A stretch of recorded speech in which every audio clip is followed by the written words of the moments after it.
Okay. Good afternoon. Is everyone here for the session? Some of you maybe didn't get a chance to leave the room. I do have to start by apologizing for my colleague Chris for going overboard. I do have to start by apologizing for myself by doing the same thing now to you. Hopefully we have a coffee break after that, so it will be a bit longer. I will try to compress the stuff to 45 minutes.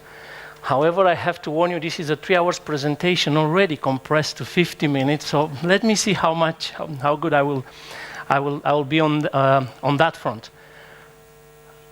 I'm glad to be back here. I don't know how many of you have seen me before, but my very first international conference was DevReach 9 years ago. So on this very room, I was actually delivering my very first session in English. I was very stressed about it. I've never done it before, so it turned out to be a good success, at least for me, because that put me on a track where I started to do a lot of presentations and go to a lot of conferences. My name is Tiberiu. I'm originally from Romania, and I've been doing a lot of development for as long as I can remember. I've been doing a lot of talks, and I've been doing a lot of customer engagements, helping them to understand the technologies and the things that we are actually, are offered to them from Microsoft's side. And there is a company called EPS Consulting that gives out a magazine called the Code Magazine, and they were doing something similar. They were talking about the .NET framework and the state of .NET. So that's when we decided to join forces and do a common work on that. So we've been doing this for a very long time. And if you look, there is actually Code Magazine. You can get the free copy to download. And they have different issues where you can look what is actually available and what you can do, what we can do with that. And again, because we have a limited amount of time, I will try to move pretty quickly to that. We have an agenda. We are going to look where we are at the moment with regards to Microsoft development and with regards to .NET, but not only just MS stuff. As a developer in a Microsoft ecosystem, what exactly would we need to know? Then we are going to talk about .NET and what's new with .NET. One piece of warning, if you're here to listen to a lot of news about .NET Core, you're a little bit too late, because my colleague John gave a talk in the morning where he included all the stuff about .NET Core. So when we talked about it, we decided that I should have a limited amount of information, again, in the interest of time and us trying to cover as much as possible. We are going to talk about web development, we are going to talk about tools, and we're going to talk about Visual Studio, of course, and different flavors of Visual Studio, because the name is very overloaded at the end of the day. I'm going to talk about containers, not as long as Chris anyway, but I'm going to touch that so you'd get an idea of what's happening. I'm going to talk about Azure and the cloud in general, what that brings to the table, and of course, I will touch a little bit on artificial intelligence and machine learning, but again, the subject was already touched in the morning by Richard to a very big extent, so I think I will make it quite short. So let's get started. Let's start looking at Microsoft today, where we are at and what is Microsoft doing. Well, in my opinion as a developer, and I've been working in this industry for about 25 years now, I can happily say that Microsoft is back. It's been actually back for the past 3-4 years when it's everything about developers. And that's because their CEO says it, but because the things that they are doing. They are cooler. They are doing a lot of interesting products for us and makes our life much easier. They are building actually a lot of cool stuff. And if you look at the innovation in the operating system side of things, they are bringing a lot of those into the play as well. And they've said it so many times, and actually it is true. Microsoft was Windows only. If you look today at Microsoft, they say embrace everything. Every developer on every platform, and that's what they are actually doing. A piece of trivia, today Microsoft is the company that commits the most to the open source projects. So if you look at how many things that are happening there, and if you look at how many developers and how many developers hours Microsoft puts into open source projects, it is actually the highest number of all the companies. Now, to be completely honest, some of them are their own products, like ASP.NET Core. ASP.NET Core, it is developed on the open. Everything they do about ASP.NET Core, it happens on GitHub. You can see all the pull requests. You can see all the things that they're having in there. So it is a very interesting. It is a very interesting development, and they have now a partnership signed with Linux as well. So it makes a lot of, it brings a lot of synergies. And I would say, if the cynical in me would say Microsoft is not doing that because they really love the open source, but because there are the money. When they started with bringing virtual networks to Azure, they realized that more than 40% of their workload was actually Linux-based and not Windows-based. Even now, something tells me that the Linux virtual machines that they are running in their data centers is a little bit bigger than the Windows virtual machines that they're running on their data center. There is a running joke saying that actually Azure runs on Linux. I'm not sure that that's true, but I think there are a lot of things in there that might make it closer to the truth. So let's talk about .NET. If we look at .NET, it is the platform that we are going to use to build everything. So we can build web applications, we can build desktop applications, we can build our cloud applications, we can build IoT, we can build machine learning, and so on and so on. So there are a lot of things that we can use .NET for. So when we look at it, .NET is actually going very strong. Okay, I had to take a picture, okay? .NET Core gets more and more adoption.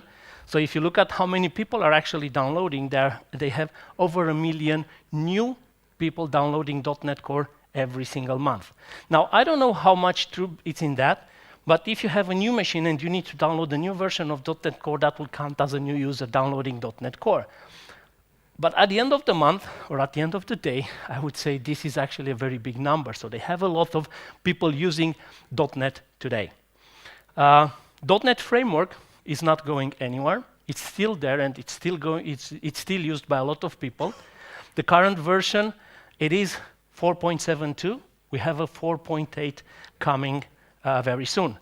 And if you look at Microsoft Ignite's site, actually it's on YouTube nowadays, you can find the latest talk by Scott Hunter and Scott Hanselman about where .NET it is today. And I would really recommend for you to look and get the latest and greatest on just that part. So let's look at .NET Framework. Our current version, it's 4.7.2. Microsoft, it is committed for long-term support, and they would actually invest in that, maybe not as heavily as in .NET Core, but they really need that to be working and to take advantage of the new findings and the new improvements that they are bringing to .NET Core. So they are working on that, and they are backporting, I would say, some of the features they are implementing with regards to performance, at least, from .NET Core. They are bringing them into a .NET Framework. And the reason it's pretty straightforward, they have a lot of big products that are built on .NET Framework, and it's almost impossible for them to move them to .NET Core. So that's why they are choosing to do that. If we look at the road ahead, we have .NET Framework 4.8, and the .NET Framework 4.8 adds some improvements, but mainly for the modern desktop applications. It doesn't go and add a lot of stuff for the web development. It doesn't really improve a lot on the web forms applications, although they are still there and they are still available as a tool for us to use it.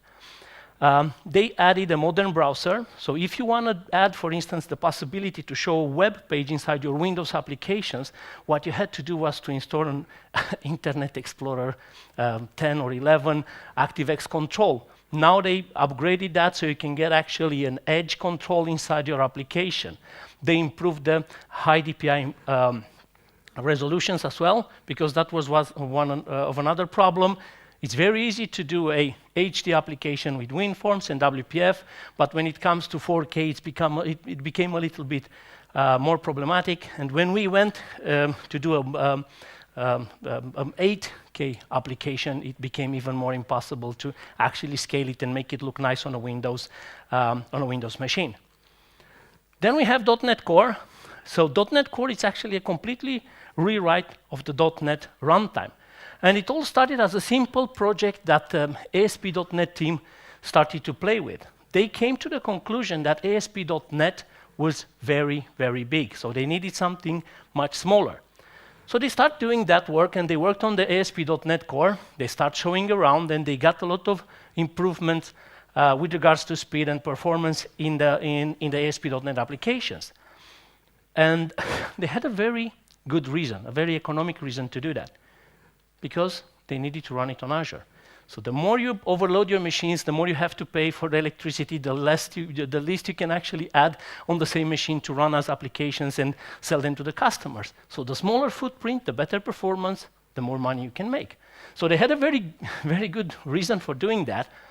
And then when they were almost coming out with it, the rest of the team in the .NET framework said, but wait, we want to do that as well. We want to give the whole thing, the whole framework, we want to rebuild it. So we had an ASP.NET Core 1.0 with some kind of .NET Core 1.0. Then they went on and they did 1.1, and then they did 2.0, which is actually, I would say, the very first real version of .NET Core that we can start use as developers. Now, if we look at the .NET Core roadmap, there is already 2.1 released. There is a 2.2 release 3 that just came out 2 weeks ago. This is one of the things that we do always with this presentation. We always need to look at the latest one and just update numbers and do the things that to keep it on top of that. They announced .NET Core 3.0, which is actually very big. They have a lot of things that they added in there. And there is a blog post actually from October, and again, if you look there, they will go into more details about all the improvements that the new versions will bring to the table, including .NET Framework 4.8 and .NET Core 3.0. So if we look at the new stuff in .NET Core 2.1, we have span of T and tensor of T. We have a Windows compatibility pack. The Windows compatibility pack brings about 20,000 APIs from .NET Framework into .NET Core. So we have less and less incompatibilities between those applications. We have support for stuff like HTTP client with better support with better performance. We have improved support for sockets. They added more core, more crypto stuff as part of the .NET Core. And they have a lot of performance improvements. And again, if you look at the stuff that I showed you earlier, they show a lot of improvements in the performance and how exactly they measure them, how exactly it works for them. And Code Magazine on July, August actually had a whole a whole issue where they co-author it together with the ASP.NET Core team. So I would really recommend for you to look into that, because it's, we get a lot of articles written by experts about this. As I mentioned, .NET Core 2.2, it's in previous 3. It's now available. You can download it. You have an improved web API development. We have support for microservices, or improved support for microservices and Azure. And Microsoft, again, is committed to do a lot of improvements with regards to performance. So they show some numbers, like you get about 140% improvement on the speed of compilation and the time of loading your application, and so on. And I mentioned .NET Core 3.0. .NET Core 3.0 would improve already, or continue the work that they are doing on improving the performance already, but they would add support for the desktop. What that means, it means that you can actually start running your application side by side. Now, when we talk about .NET Framework, generally speaking, although they promise side by side, the side-by-side promise by the .NET Framework was, yes, you can run .NET 1 and .NET 2 and .NET 4, but that was it. I mean, you couldn't run .NET 2 and .NET 3.5 side by side because they were using the same CLR. And because of that, their promise was somehow broken. Now, with .NET Framework 3.0, or actually with any .NET Framework Core, you can have your own version running alongside your application. So you don't need to have it, at the machine-wide, and then you can run that. You don't need administrative rights to do that. Moreover, if you look at how they do with the .NET Core 3.0, you can actually bake into the application the whole framework. The application becomes, quite big, but it's not as big as the whole Windows or as the whole framework that you need to download. It only takes the functions and the DLLs that it needs, packages everything in one single exe application, and you can run it on any Windows machine without any problems. Talking about desktop application development on .NET Core 3.0, don't get fooled by the name. Don't think that they will run on Linux. It is done only for Windows and WPF. And the reason is because it's quite hard actually to port all of these. There've been a lot of trials. Java tried to do that a long time ago, and they really didn't manage to get to a point where they had, that looking good at least. Now, if any of you remember all the user interface written in Java, I think you remember how poor they were. Silverlight was not really an answer either. I mean, they did some work in there, but there were other issues. It has to be a plugin and so on. So that was not really the answer. Another thing we have is called the XAML Islands. So the XAML Islands is actually a way for me to communicate between the new Windows Universal Platform and the old WinForms or XAML applications, or WPF applications. So it gives me like a bridge between the two technologies, so I can add a XAML island into one application and use a WinForm control, or I can do the other way around in a WinForm application, add a XAML island, and then use the UWP controls that are available. And that would allow us to do more innovation without actually having to move the whole application. They had that before as well with WPF and WinForms. They were trying to do exactly similar things. And I think they managed quite well. Another thing worth mentioning is the .NET standard. As the name implies, that's not a product, it's just a standard. And we are using this standard in order for us to be able to have, one framework to rule them all. You have applications that you want to develop for the web, for the Windows, for the mobile applications, for your Xbox, for your IoT, and so on. Now, the only problem is that when you start writing your applications, you need something like a common denominator. So when you start saying, I want to develop my application that is a .NET 2 standard, .NET Standard 2.0, you would get the limitation on the number of libraries that you can use. Microsoft had another trial, I would say, at that, which was called the Portable Class Library.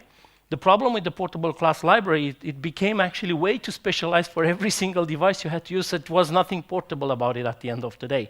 So now they are trying actually just to make this as a standard so you can write your application using this. Next part, we are having development environment and languages. And of course, if we look at the languages, the most used today is it's C#. All the demos, all the code that you would find, the code examples nowadays in MSDN are written in C#. Visual Basic.NET, it's still there. It's still going strong, but Microsoft chose not to do any of the demos using that. And the reason for that was because if you know how to write or how to read C#, you would be able to write it in VB.NET. Or if you write VB.NET code, you would read without any problems any C# code that it would be shown to you. Yeah, you'd have to ignore the semicolon, you'd have to ignore the curly braces and put begin and end, but at the end of the day, it's more or less the same kind of thing. So I think that was one of the main reasoning. Then we have F#. So F#, it's a functional language. And depending on the kind of application you're writing, some of the functional stuff would be far more appropriate to use in your application, and it would be much easier to write them in F#. And because at the end of the day, all of them are .NET, you end up having actually different languages for different purposes, but serving into the bigger schema of things when you write your application.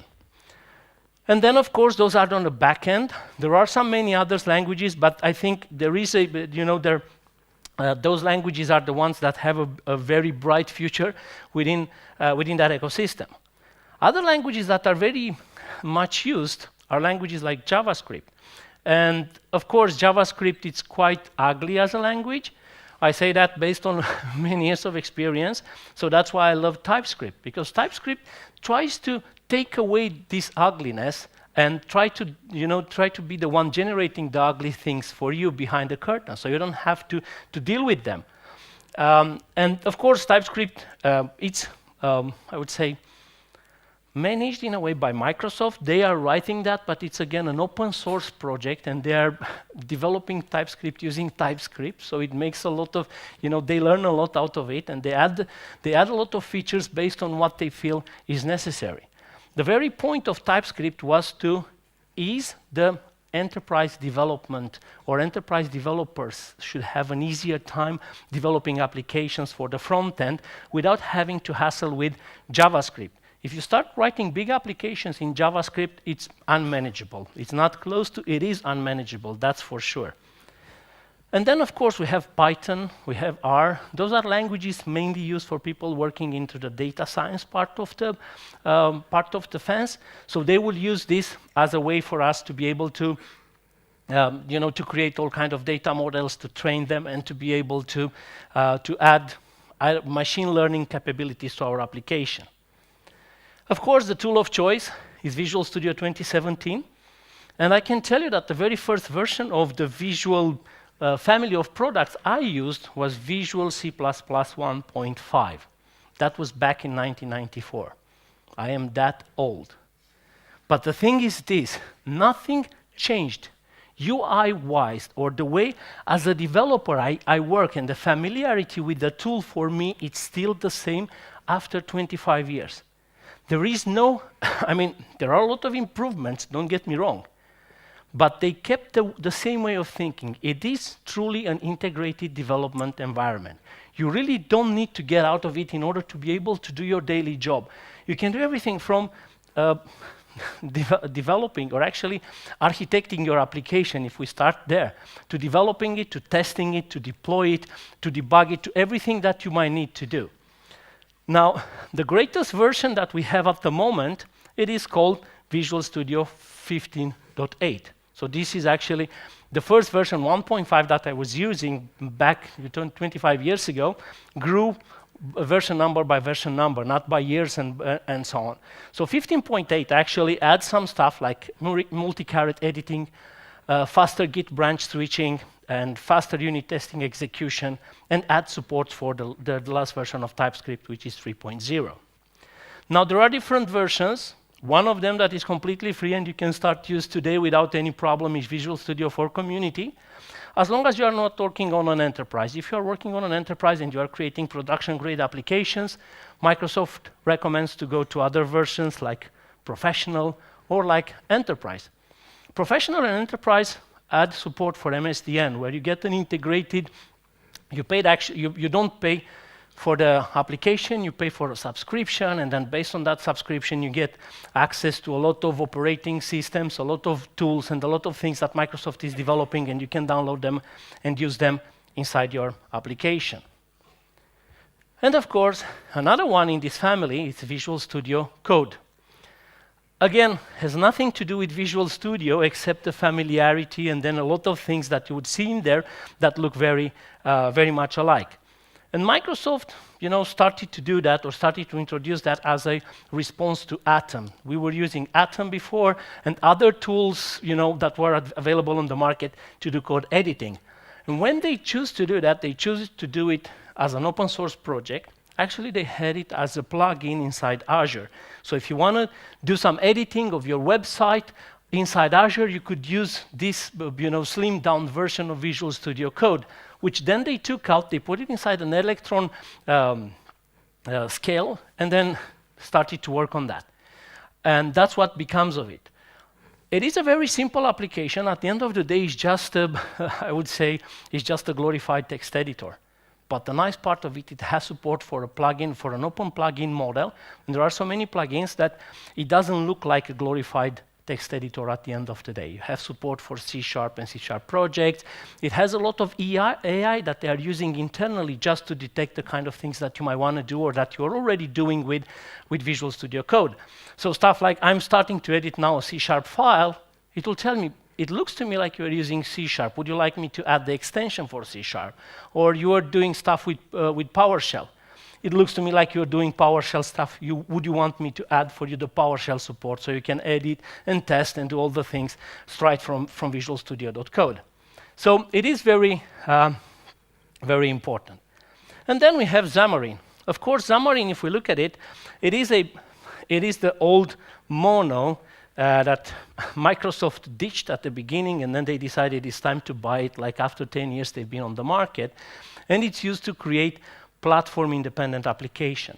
It started at the beginning as to fulfill the Microsoft promise, although it was outside Microsoft, to be able to run .NET on any platform. .NET, when it first came out, Microsoft said it would be any language, any platform, that's what we give you. Then they had a small star there, a small footnote, and the footnote said, yes, any language, any platform, as long as Win32. which is not the same thing. So the Mono guys started to work on that, and they added support for Linux. They added support for Apple. There was another product called Rotor, and Rotor actually went away. So Mono team took the support for Apple as well. So they added those in there. And the more they added support, they realized that then they can move it actually to iOS. They can show stuff on phones, they can show stuff on other platforms, so that's why Microsoft said, maybe it's time for us to take that and use it with what we are doing. And maybe some of you remember that there was something called the Xamarin Studio. Of course, now we have it, and it's called Visual Studio for Mac. It's not really the same Visual Studio like you would see on Windows, but you can still do a lot of applications. Oh, it is the right one, yes. So, but there is the possibility for you to do a lot of application development, and you can create .NET Core applications straight from the Visual Studio for Mac. You can create your other Xamarin applications from there. Another thing announced at Build, it is Visual Studio Live Share. Visual Studio Live Share, if you look at it, it's actually a very good collaborative tool. How many of you looked at Visual Studio Live Share? Oh my God. Go look at it, and I will tell you why. It is by far the best tool that you can use to collaborate with your colleagues. It gives you live information about what your colleague is writing. So if I choose to share my session with my colleague, he will see my Visual Studio screen with my DLLs and all the things that I have on my screen, but in his development environment. If he chooses to use Visual Studio Code, no problem. He will see it in Visual Studio Code. He just sees the things. He can edit the things I have on my screen. He can even start the application, and the application will run on my machine, but looks like, like he's running it on his machine. So he doesn't need to install any dependencies. He doesn't need to do any of the things, opening ports and stuff like that.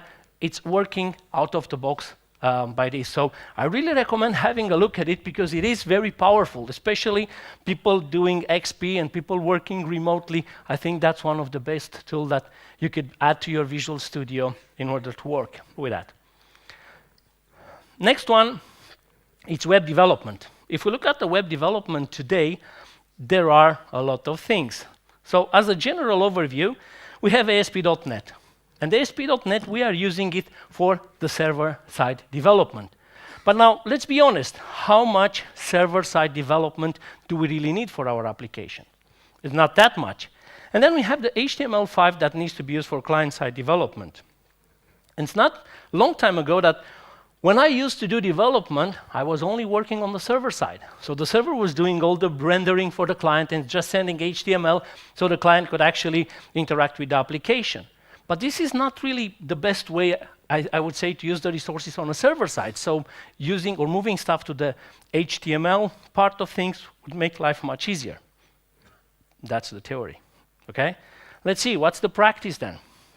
So when we talked about ASP.NET, we have the old ASP.NET framework. Now the problem is, or there are several problems with an old ASP.NET framework. First of all, it's dependent on IIS. So if you really want to work that in production, and if you don't mind having IIS behind the curtains, then it's the best one you can use. But it has a dependency on system.web. And system.web, it's about 980K big. So just to show a simple page that says hello world, it takes about 1 meg of memory for for your process inside IIS. And again, this is because there are a lot of things that come there from a backward compatibility need inside Microsoft. So that's why I wouldn't, I would look at something different. Another thing that happened, the web started to develop much faster than the .NET framework.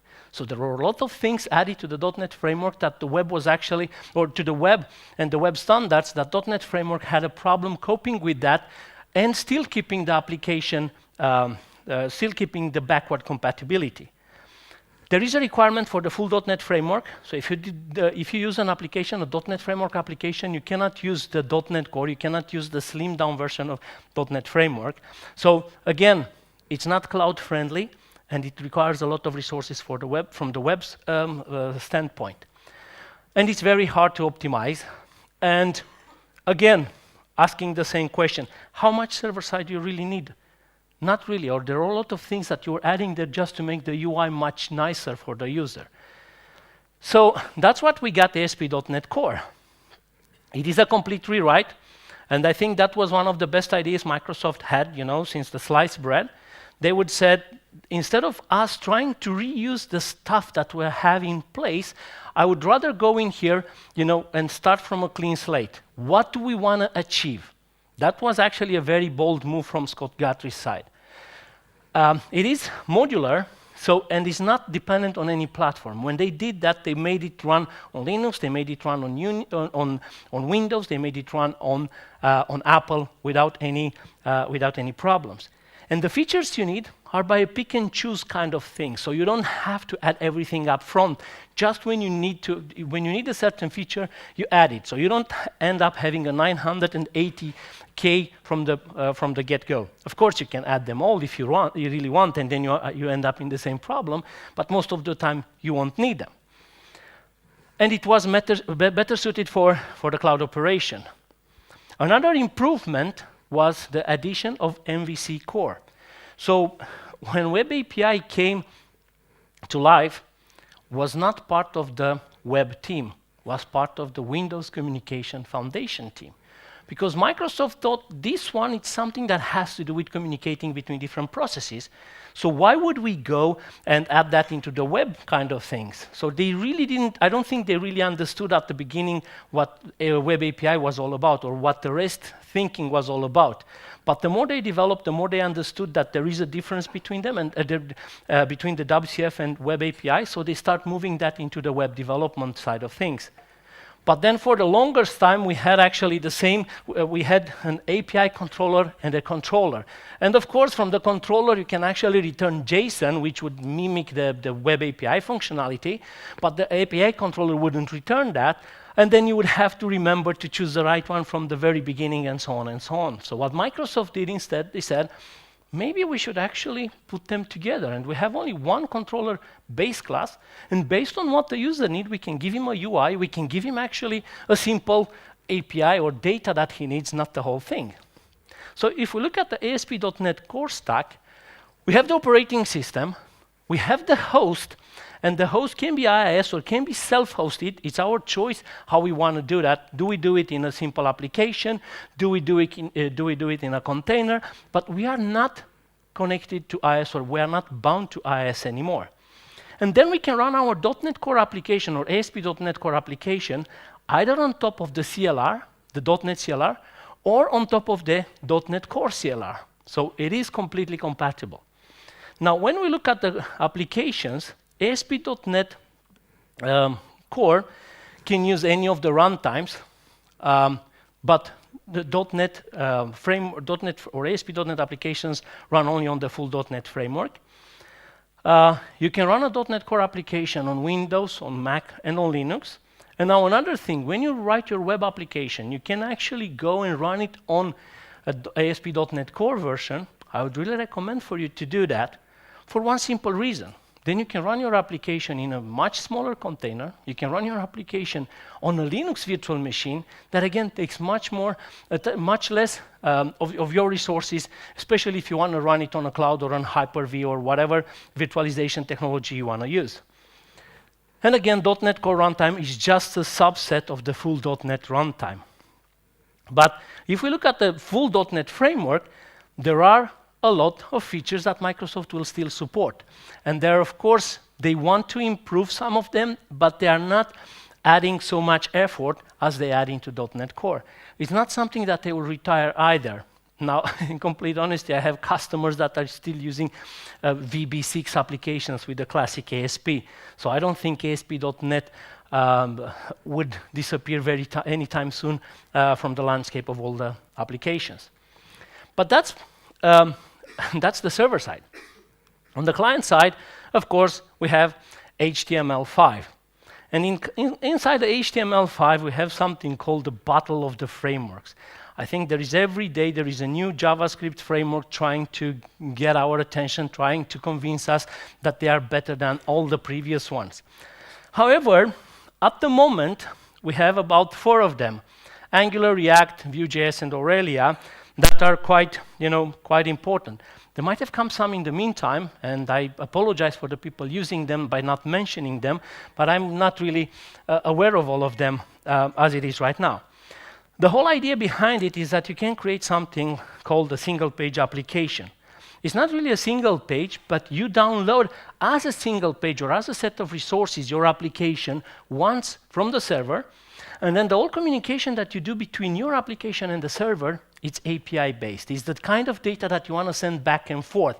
So when you see a single-page application, it doesn't really mean one single page. It means one package downloaded, and then you can change the UI based on the data that you get, and so on. Of course, so let's see the contenders. First of all, we have Angular. And of course, it's Angular. It's not AngularJS. It's a no-number Angular. It's not, it used to be Angular 2, Angular 3, Angular 4, 5, 6, 7, and then they decided maybe we should skip the number and just call it Angular. Of course, the first version of AngularJS was called Angular 2, then they decided to add the JS after that, and then when they created Angular, they used the same name. So when you go on Google, which is behind Angular, you wouldn't find any relevant answer. Maybe all that was on purpose, I would say. I have worked a lot with that. I worked with the guys already from the version alpha, but I'm still not happy of some of the choices they made along the road. So Angular, it turned out to be quite easy to use once you go over the hurdle of installing it on your machine, or maybe starting to work. So what they did at the end of the day, they added a lot of recipes. They added a CLI that would help your case and would make your development or life as a developer much quicker. Then the next contender, it's React. So if we look at React, it is developed by Facebook, and it is what they used first and foremost.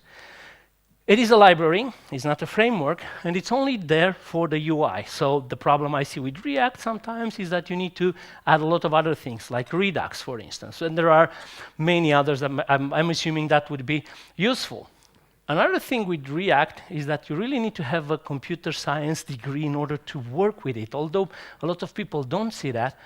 It is because you need to understand immutability, you need to understand higher order function and functional programming, stuff that are not really, even as a JavaScript developer, you should understand them, but a lot of people do not understand them. So I've seen a lot of horrifying projects written in React because people really did not understand all those kind of things, and you end up in a copy and paste situation, and you really don't understand what you're pasting because you just copied the working line from before and try to add the stuff that you're doing now. So again, there are some things, and what that ended up doing was that some people unhappy with React created Vue.js. So Vue.js, it's another JavaScript framework, of course, that you can use to build HTML UI. It is actually more lightweight, and it tries to use some of the best part from Angular, and it is intended to be extensible and incrementally adaptable. That's the idea. Now, there is one that I really like, but unfortunately does not get as much love as the other ones, which is called Aurelia, which is another open source one, but it uses a lot of web standards, and the application becomes quite easy to develop because a lot of the complexity it's hidden inside the framework.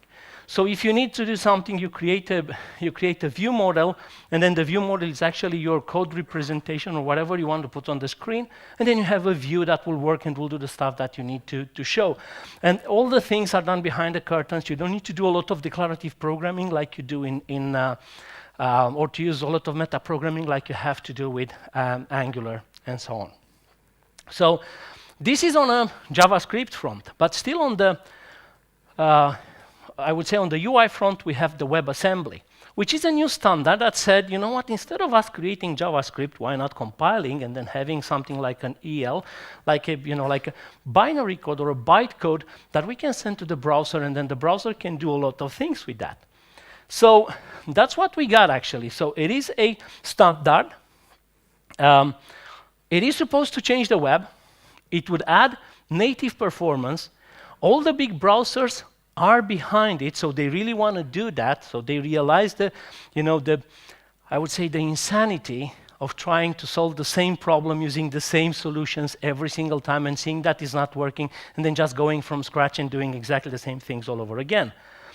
And you can do all kind of languages at the end of the day because, again, it becomes a managed language. You just compile whatever you want to put inside into a WebAssembly, and then that's the one that you have to send to the browser.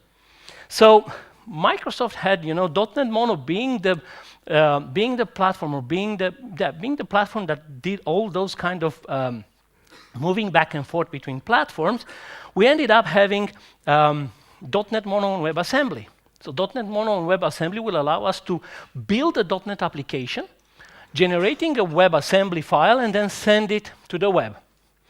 So why would I use .NET for a browser application? I mean, come on, I can use JavaScript. For the first, because it's not JavaScript. But then for the second, because it's much easier to use it. It's much easier to add stuff to it. You can, if you want to start that, if you have .NET installed, you can say .NET new Blazor, given that you installed the Blazor extension. And then, of course, it's consistent with the Microsoft standard.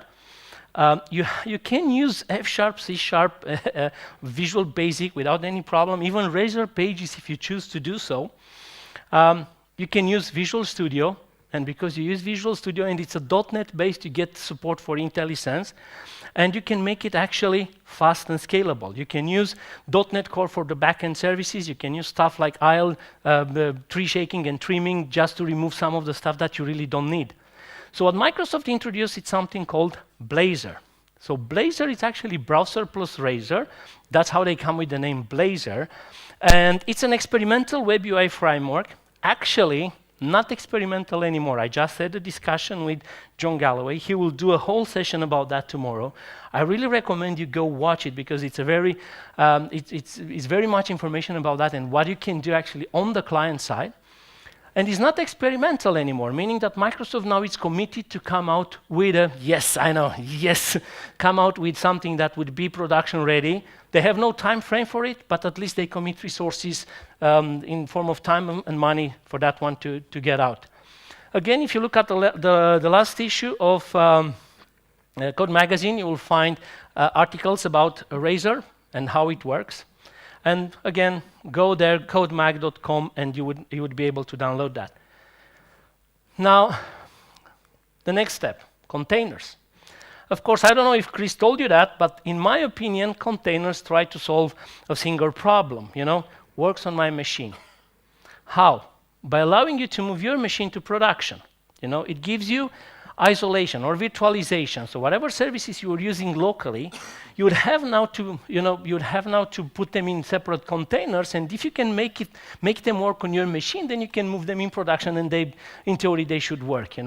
It's that shows how much we are ready to go in order to avoid talking with other people. So that's what containers are. And of course, talking about containers, we have Docker, and Docker became it is the container orchestration. They are the ones that actually made it possible. So that's why we have containers today. They use the features in Linux where you can do process virtualization, and they gave them the feeling of every single application that they run on the machine for themselves. So by making it possible for you to build those and doing the isolation, it will improve the way you can actually create your application. And of course, it became the de facto standard for unit of deployment. So when you deploy your application nowadays, what you are deploying a new image, and then you instantiate the image and you create a container that is running your application.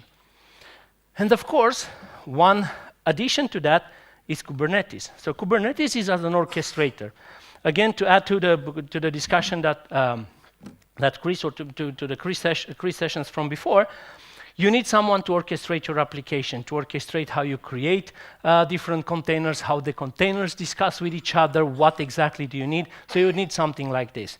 Originally developed by Google, Google realized, and they said, this is the fastest one we have. And they realized that if they keep doing that and they isolate themselves, then they will have an issue later on, because people won't find that as as easy to move applications to the Google Cloud Platform. So they decided to open source it, and they gave it to the Cloud Foundation, and they took that, and now they started to actually, so everybody commits to that. And even Microsoft has their own stuff called the Azure Kubernetes Services, part of Azure. So if you want to deploy a complete cluster, you just do that by clicking 3 buttons, and then you get everything up and running more or less in no time. Okay, so let's talk about cloud and Azure. This is actually, Azure is, I would say, Microsoft implementation of the cloud. It is an open and flexible cloud platform, and it is Microsoft's response to AWS. So AWS was quite successful, and Microsoft decided we need to do something similar. And that happened about 10 years and 2 weeks ago. So that's when Microsoft decided that they want to have something. That's when they first announced Azure as something new that they are working on. And I have to be honest, at the beginning I didn't really believe in the idea. But then the more I looked at what Microsoft was doing, the more I realized that they are actually on the right track. And the reason I'm saying this is because they started to solve first the big data, or actually the distributed computing problems that we had as developers. And then they start to add services that will solve us, create application much quicker and much faster. And then, of course, a lot of people were asking for virtual machines, because the only way for you to work with it, to work with something is if you can put it in a machine. You can't think abstract about an application or parts of an applications if they are not part of a virtual machine. So Microsoft has a lot of data centers, and they are big. They started first with containers, real containers, and their success criteria was something like, if more than 50% of the machines inside the containers are failing, it means that we need to replace the whole container. When they realized that economically is not really possible that, and they ended up with maybe 75, but they were taking a lot of space and they couldn't replace the machine because of that, they said, no, let's do a classic data center with smaller places. I mean, I would have problem fitting between the machines there, but they have engineers small enough that they can actually fit and maybe change disks and do stuff like that. Not minions, I'm not saying that, so don't quote me on that. If we look at Azure, Azure is actually widespread. They have not 50, but 54 regions. Again, this is an always changing number. They are available in 140 countries. And one thing a lot of people do not realize is that Azure is the second largest provider of dark fiber worldwide. Only Akamai is bigger than Azure. People don't talk about that, but every single communication between Azure data centers happens on their own backbone, on their own network, so nothing goes outside. And of course, every single cloud provider you are asking, they will tell you, yes, 90% of the Fortune 500 are running on our clouds. Truth being told, they are running on all the clouds. So why is it important? Because nowadays, we are seeing a second wave of cloud adoptions. There are a lot of customers wanting to move. We saw some of moves happening about 3-4 years ago. Now we see the second one, and there are more and more people that say, okay, we see that it's working, the wait is over, let's move to the cloud. And related to that, we have something called Azure Stack. And Azure Stack is actually the possibility for me to run Azure services on a data center that is not connected to the internet, or where I have no option of connecting to the internet, or where I don't want to be connected to the internet. Would you connect a power plant to the internet? Regardless how secure people will tell you it is, like I won't connect a nuclear plant to that. Or if you are with a boat in the middle of the ocean, I'm not really sure that you want the boat to run on a connection via satellite that might disappear at some point, or a connection that it's weak. Another thing Microsoft added was cloud versus edge. Cloud, it's very good, it gives you a lot of services, but sometimes you cannot be connected, so you need to be on the edge to be able to communicate with that. So you can do stuff like machine learning. You can take a model, train it on Azure, and then at the end of the day, take that model that you trained and put it on a Raspberry Pi. So they had that build, they had a very nice demo with face recognition and a lot of things in there, and saying, this is that person, and so on and so on. And when I asked, how big is the model? 120 meg. So they had no problem actually getting almost real life, feedback from a model that they trained on Azure using the idea of edge and the possibility of moving stuff outside. Another thing we have is serverless computing. And serverless computing, it doesn't mean that you don't have a server. It means you don't care about the server.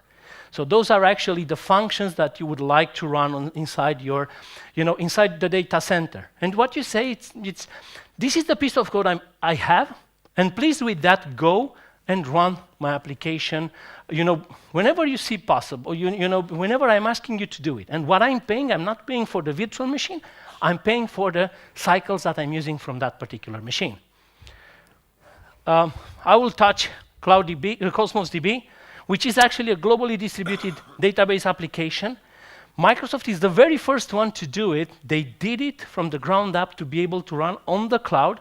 And you can choose which kind of API you want to use, and data will be automatically globally distributed on your behalf, so you don't have to do it by hand. And I think I have AI and machine learning, but again, you've seen a lot of it today. I think I will end up here, and I will thank you. If you have any questions, come see me. We have coffee. I already took 2 minutes of your coffee time. Thank you very much.